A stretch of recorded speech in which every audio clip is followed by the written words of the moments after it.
Alright, I think the rain stopped for a minute, and so there's still all that on the way. It's not looking so good for me today, but 450 was flying pretty nice earlier. I just raised my throttle curve settings.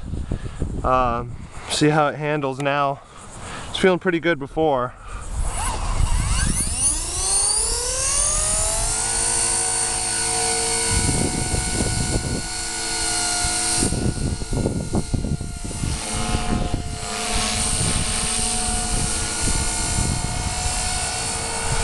Feels pretty nice and stable.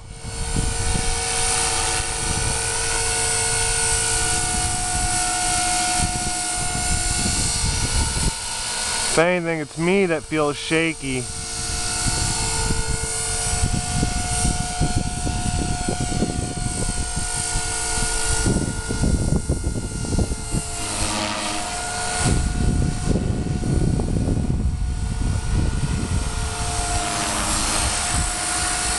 Feels good.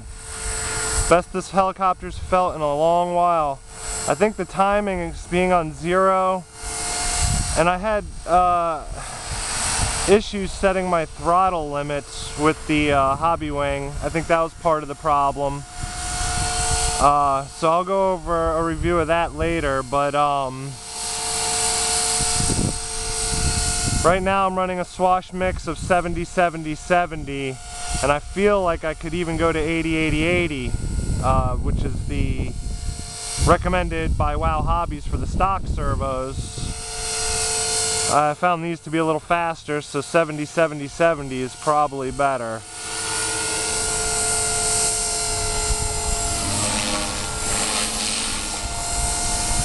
But if I went a little higher, it'd probably flip just a little bit faster because they do have the torque to do it.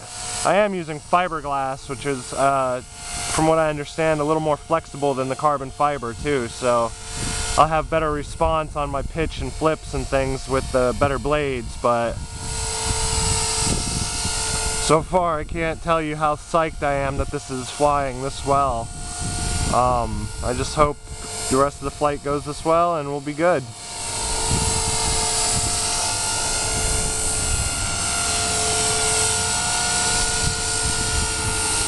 Do another flip.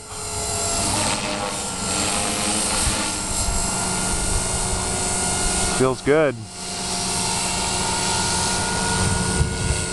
Oh, there's the thunder.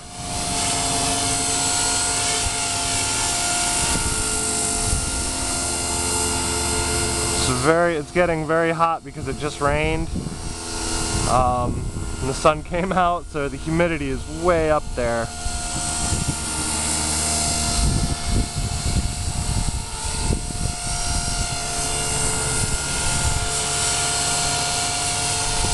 I think one of the other issues that is possibly because everybody seems to be having a little bit of trouble with these Savox servos.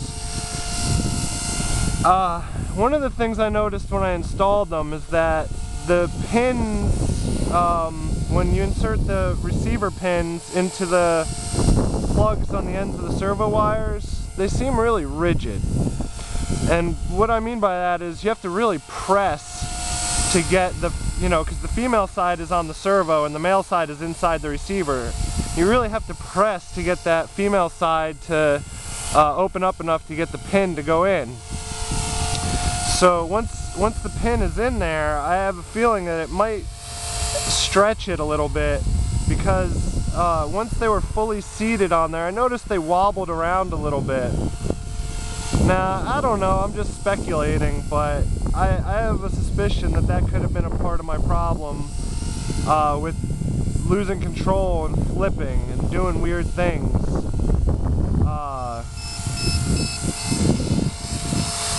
But overall, this is the best that the 450 has flown, hands down, in many, many, many weeks.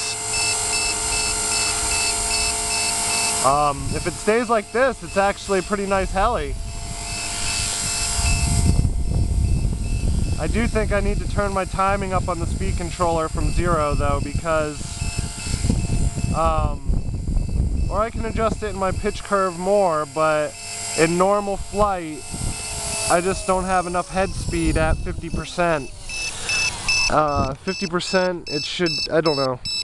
I think I should have more in 50% area than I do, and that way when I get to the 100% I'd have a total overall head speed much higher. But I could just be wrong and I'm overthinking it, but we'll see. I'll try another timing at another time maybe.